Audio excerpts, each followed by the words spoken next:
Good. All right. Do you have any update, Coach, on Makai Lemon's status, and have there been any injuries that will go into the fall so far? Nothing that would go into the fall. Lim, he had a little bit of a hamstring right before we got started. Haven't had him full go yet. He's getting better. Hope to have him more towards probably the back half of spring. What about Killian? Killian had an injury the other day at pass rush. Most likely going to keep him out the rest of spring, but not past that. We're fully expecting to be ready to go for summer, and potentially an outside chance we might have him at the end of spring. The house settlement should be approved next week. That's the rumor. Any kind of questions or concerns on your part going into that time? And I know there's a lot of questions about the enforcement system with NII. Yep. I'm curious how you think that might work, if it'll work.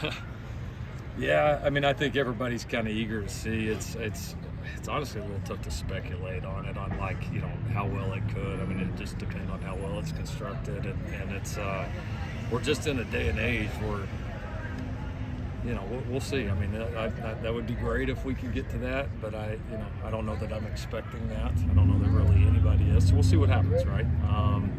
And then certainly some clarity on some things with the rosters, certainly, and the scholarships and all that. We've got a working idea of what it's going to be like, but to actually see and know for certain, I think will be super helpful. So I think those are the big points that we're going to be most excited to see that affect us, obviously, a great deal. What would be your biggest concern about an enforcement model working, or what do you feel like it would need to work?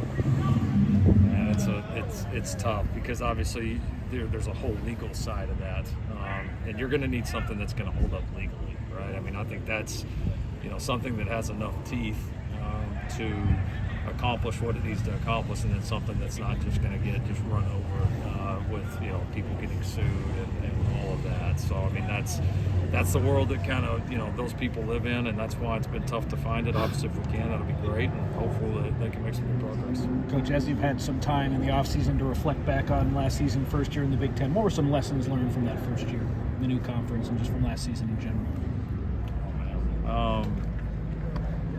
I was mentally kind of onto this one a little bit, to be honest. In terms of conference, it's a good conference. It's a fun conference to play in. There's a challenge each and every week with just the quality of teams and the depth in the conference.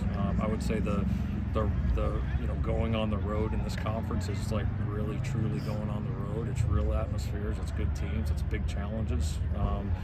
We'll take a couple of just kind of internal notes on some of the travel, and obviously that's heavily affected by what time you play and all of that. But I think you always, when you're traveling a little bit more, you pick up on a few things that you think you can do better there.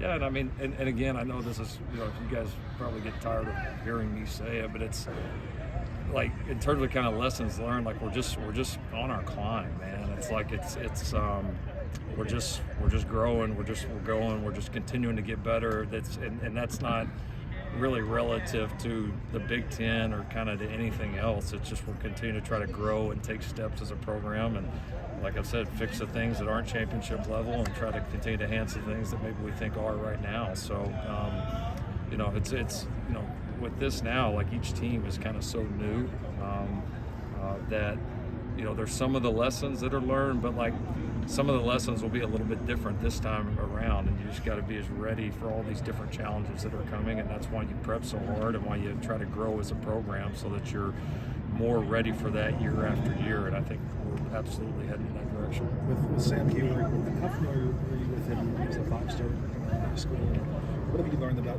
his journey at this point, where he's at now? I was familiar with him. I remember him coming out. I remember us evaluating him and being impressed with him at that point. But recruitment I can't remember what year exactly that was when we talked, but it never got far. But I certainly remember him. And he's done a great job. I think he's been exactly what I thought he would be, in that he's very professional in his approach.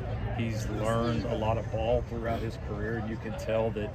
Like he takes that knowledge in, he can process it quickly. He can go out there and operate. Like it's to me almost like if you were in the NFL and you went and signed a 10-year veteran quarterback. You know what I mean? It just kind of feels that way. He's getting Sam, like you could tell why he was a highly recruited guy. He's a talented arm, really throw the ball, can really process. So he's done a great job. A lot of the recruits, feedback from recruits this cycle anyway, they've been talking about how transparent and honest you guys are when they're on campus. Is there anything you can share with us on how they come to that? Well, it's good. It's a good thing to hear. We try to be that way. I mean, we try to make a point of that. This is a big decision for them, and I think we're proud of what we have here. We're proud of the people we have. We're proud of what's here now and what's coming and all that. So it's fun to have those transparent conversations with them.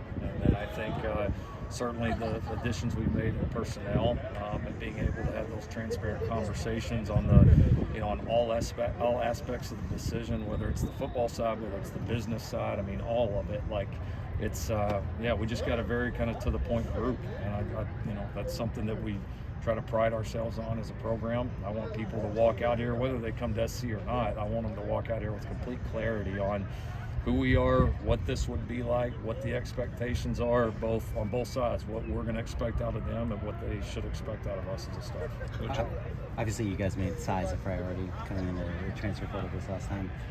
How can you? I know it's been just a couple of days, but how can you just sort of feel that size maybe rippling throughout the whole defense, not even just at the line scrimmage? Yeah, you definitely feel it. I mean, you just especially the competitive periods, especially. When you start running the football against that front, it's like the gaps and the holes when you play really big teams and really strong teams, like everything's smaller, right? Like literally space is just taken up, and like you kind of feel that right now with our guys, and it's a real battle at the line of scrimmage, and same thing for our defensive line facing our O-line. I mean, it's just kind of. It's like not two featherweights going at it, This is like two big cats in the ring that you kind of feel, you feel the punches of each one of them. So, and then I think just the depth of that it's not just one guy here or there. I mean, collectively, it's like this guy, then that guy, then that guy. We can roll multiple groups in there, and you continue to feel the same thing. On that note about two of the new guys in the secondary, DJ Harvey and Bishop Fitzgerald, obviously new to this program, but veteran players who all played in big time football games. What have you seen out of them, and what have they brought to some of the younger guys in the secondary, helping mentoring those guys? Yeah, Harvey brings a lot of energy and juice to the field. He's a really competitive guy. You kind of feel his presence and energy every day. He's really focused on his craft. But yeah, his energy, his competitiveness, that fire, I think already, you feel the impact. Bishop's just steady. He's a steady guy. He communicates so well. Another guy that you definitely feel kind of his veteran presence on kind of like calming the group, and he can go in there and operate like right now, like he's been here for a while, which is hard to do. So they've been two great additions so far. So we were talking about the running game, and you're a quarterback whisperer. You've got 3 Heisman quarterback winners. What would it mean to you to see a running back at USC win the Heisman with you coaching? Would that change the way you look at, is one, I guess the best way to ask is, every Heisman is special, but what would it mean to you to actually do that here, tailback you, have a running back win the Heisman? I'd take it. I would definitely take it. I mean, it'd be phenomenal. We were close. A lot of Baker might not appreciate me saying this, but honestly, the year that Baker won it, he was phenomenal. But I mean, we had a back at OU, Rodney Anderson, that if he had been healthy the first half of the season, it might have been a 1-2 race. I mean, Rodney, this whole second half of the year was incredible. And I mean, the really great teams have that ability to run it and have that ability to dominate people. And in this league, the schedule we play, doing it at this place, I think it would, it's amazing anytime, a player could be honored with something like that. Obviously, it's an historic award, but to me, it's even bigger because that award is also representative of team success. And if you're doing that and you're able to be that dominant on the O-line and running the football with that type of guy, then that means we probably won a bunch of ball games. So it would be incredibly special. Yeah, anytime USC's had a running back win the Heisman, they've won a national championship. So. There we go. Beautiful. Beautiful. I'm in. Let's do it. Thank you, Coach. Yeah, great.